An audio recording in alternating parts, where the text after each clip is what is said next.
Hello hello, j'espère que tu vas bien. On se retrouve dans cette nouvelle vidéo dans laquelle on va faire une petite recette ensemble. On va cuisiner un légume que j'ai pas l'habitude de cuisiner, que j'ai jamais cuisiné ou que j'ai cuisiné genre allez, à l'époque de fou. Là ça va être une recette à base de chou-fleur mais qui va être plutôt sympa et qui va donner envie de manger du chou-fleur. Déjà on va commencer par le laver parce que j'ai pas envie qu'il y ait des insectes dans mon plat. Donc j'ai retiré les feuilles déjà, mais vous retirez les petites feuilles là. Dans un grand récipient, tu viens mettre de l'eau, y placer ton chou-fleur et ensuite ajouter du vinaigre.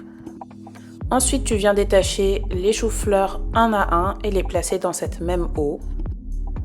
Une fois que c'est fait, tu vas laisser reposer un petit peu, puis aller rincer à l'eau claire pour retirer l'eau et le vinaigre.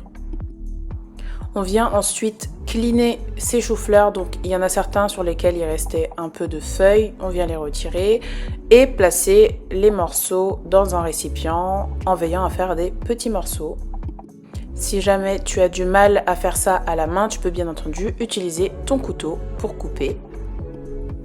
Ensuite, le résultat que tu dois avoir doit être celui-ci, donc des petits morceaux de chou-fleur. Une fois que c'est bon, tu auras besoin de chapelure, farine, de lait, donc végétal ou lait de vache, paprika, poivre, sel et un petit sachet de levure chimique.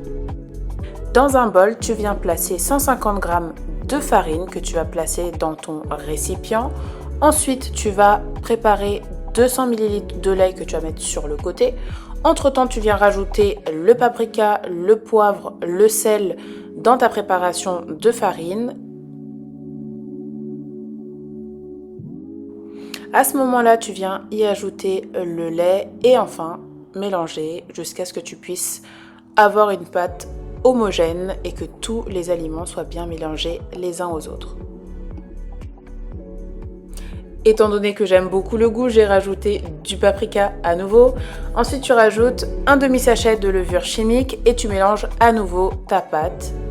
Ensuite, pour la prochaine étape, tu vas venir préparer ta chapelure. Dans un bol, tu viens mettre 80 g de chapelure que tu vas laisser sur le côté. Entre-temps, tu vas placer tes choux-fleurs dans la pâte que tu as préparée juste avant et mélanger soigneusement de sorte à ce qu'il y ait vraiment de la pâte sur chacun de tes choux-fleurs. Donc tu veilles à bien mélanger de chaque côté. Une fois que c'est bon, tu viens enfin ajouter ta chapelure par-dessus. Tu mets seulement la moitié du bol, tu mélanges une première fois et une fois que tu as bien mélangé la première partie de la chapelure, tu viens y ajouter le reste pour mélanger à nouveau de façon homogène.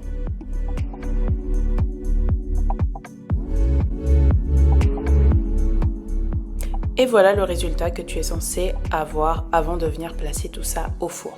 Donc tu viens prendre ta plaque allant au four, tu y places du papier sulfurisé et tu viens placer un à un les morceaux de chou-fleur par-dessus. Veille à ce qu'ils ne collent pas entre eux. Laisse suffisamment d'espace afin que ça puisse cuire et que tu puisses les retourner à la mi-cuisson.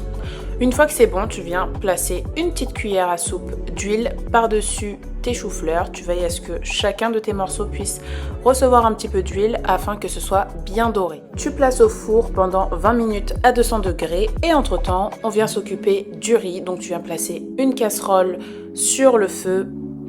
Pendant que l'eau se porte à ébullition, on vient laver son riz parce que oui messieurs dames, le riz se lave. Donc tu veilles à bien rincer ton riz jusqu'à ce que l'eau soit claire.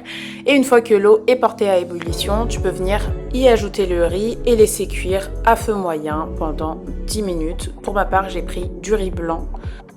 Voici 20 minutes après ce à quoi ressemble ton plat. Et c'est enfin prêt, donc on va pouvoir passer au dressage de l'assiette. Donc dans le fond d'une assiette creuse, je viens placer mon riz. On place par-dessus les choux-fleurs.